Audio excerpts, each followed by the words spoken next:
Are SETs basic psychological needs inborn? Does that mean that each and every one has these needs? Let's have a look.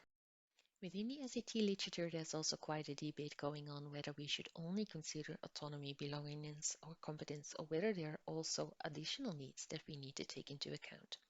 Sheldon conducted a study in which he compared 10 candidate psychological needs. Interestingly, autonomy, competence, and relatedness were consistently among the top needs that people considered important and were valuable in predicting their functioning. There might also be some other needs that could be tested in the future, they argued. Within the occupational context, we look at insecurity and whether this is an additional need or whether its effects can be explained through the satisfaction of the basic needs for autonomy, belongingness, and competence. More specifically, within job design literature and the literature on occupational health, we consider job insecurity as an important stressor. This could pertain to quantitative insecurity or losing one's job, or alternatively, qualitative insecurity, which pertains to losing valuable aspects of the job, such as your colleagues, your supervisors, your tasks. You know, in terms of qualitative insecurity, that you will keep your job, but the job might look different in the future.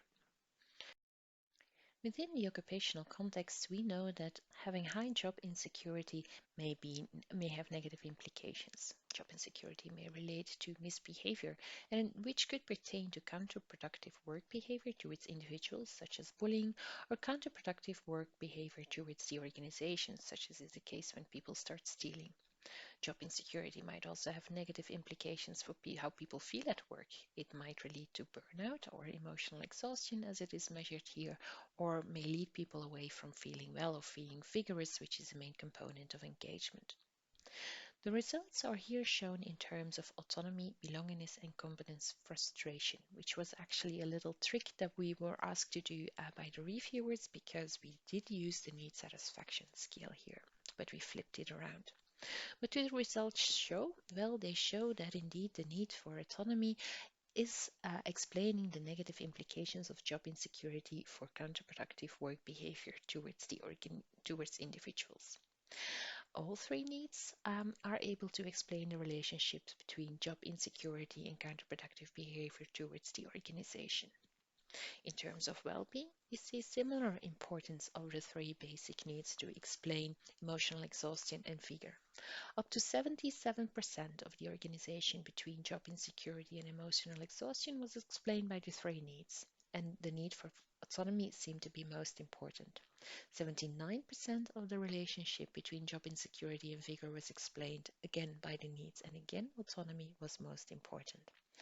These results highlight that indeed job insecurity can be explained, so it is a little bit challenging whether or not we should formulate an additional need for insecurity on top of autonomy, belongingness, and competence.